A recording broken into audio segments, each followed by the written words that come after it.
Here I am overseer of the children's ministry here, and I am running the ministry for the kids here, the feeding program for Amigos del Rey. And I do the shopping, I buy the food, and we have volunteers that cook and help with the kids with their homework.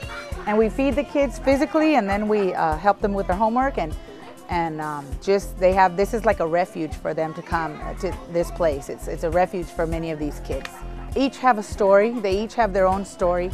Some are single moms with kids. They're abandoned by their husbands. Some kids, unfortunately, both parents use drugs. Some kids are just latchkey kids. Their parents are working all day, and so they're on their own. They're just they take care of themselves. And so here they learn about discipline. They learn about the 4 food groups and eating and washing their dishes and things that they never do at home. They don't have a sit down at home, sit around the table and eat together, and that's very foreign to them. Orphans First funds the program and sends the money each month, and with that money I'm able to purchase the food. That's a big blessing, because without them we would not be able to exist. We wouldn't be able to do this. Also at Christmas time they provide Christmas presents for all of these kids. They provide shoes, new shoes and school uniforms and things that the kids need for school. We need a lot of prayer for servants, people to come and volunteer and help with the cooking, the cleaning. We need, we could always use more funds to make this more than twice a week. We feed the kids Tuesdays and Fridays.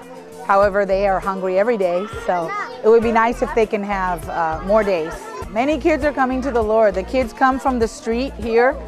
We share the word with them in this program. We share the love of God, Christ, and the Bible stories with them, and so they come to faith in Jesus Christ. They serve the Lord and they go home and they tell their parents and their family members all about the Lord.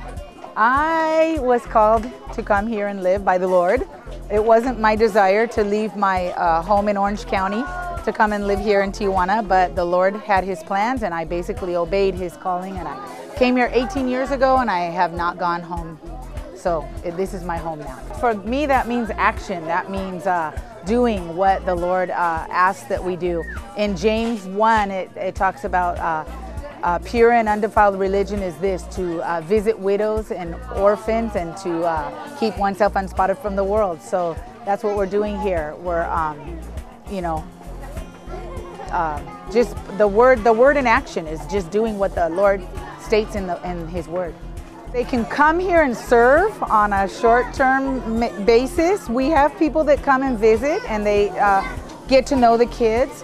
They fall in love with the kids when they meet them, and they end up supporting them with maybe a new pair of shoes. They see their shoes, they come and they see them, and they say, wow, and it impacts them. They're shocked at how they are dressed. So they'll go home and they'll get all their friends together and say, hey, can we get shoes for these kids? Which is what we're going to do today. We're going to give them brand new shoes for school.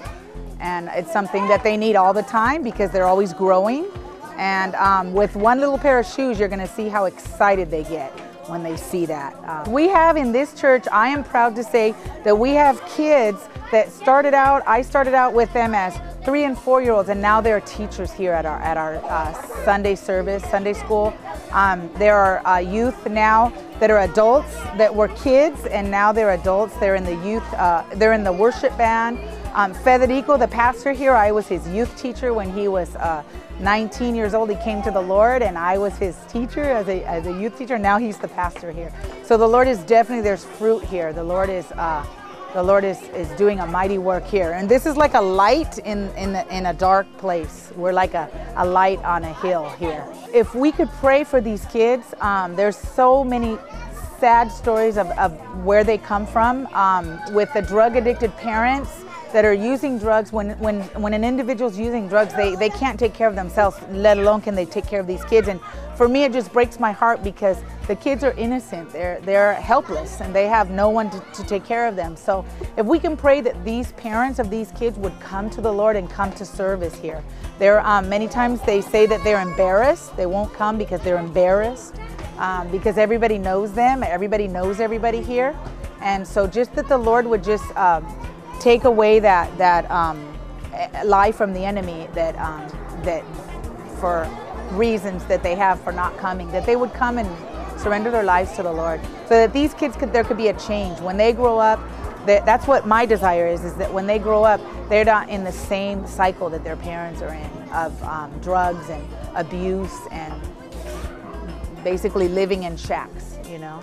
So I want to see something different for these kids. I've known these kids all their lives, so they're almost like my kids. And so when I see how they live, it just breaks my heart, because I want them. They have talents. We have kids that are art. They have talent in drawing. They have talents just like other kids do, but they don't have the resources or the money to foster their abilities that they have.